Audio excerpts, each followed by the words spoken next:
I mean, the show truly covers so much that's facing healthcare workers today. I mean, I think so far we've seen caretaker fatigue, we've seen nursing shortages that comes up in this episode, and the sometimes physical abuse that healthcare workers face today.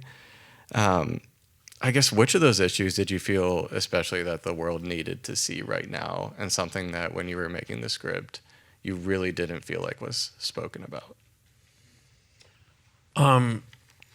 Those are all the kind of volatile and shocking headline things that are affecting healthcare professionals. You know, I was more invested, oddly enough, in the more kind of mundane but universal themes. I Pick of the Litter got episode 4 to write, but it just happened to be the one that involves the character of Mr. Spencer, the older guy dying with the adult children and having to ease him and them into that transition of grief.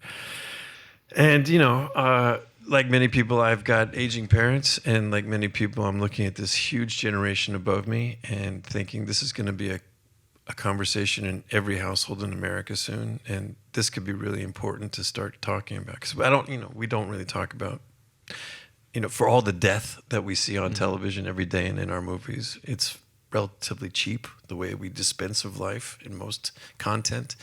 It is interesting to me that episode 4 of our season is considered profound because we slowed the pace of that death down to the micro moment.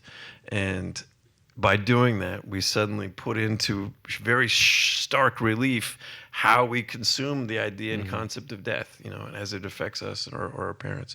So I was extremely interested in storylines that are going to become the catalyst for conversations that could aid in real life scenarios going forward. Violence against healthcare practitioners is a symptom of a problem that exists with patients having to wait for 8 to 12 hours before they get seen, and a higher acuity of illness when they do get seen. There's all sorts of combinations that go into those sort of big problems, but there's other things that are going to that are far more prevalent that I think this show could be really instrumental in highlighting.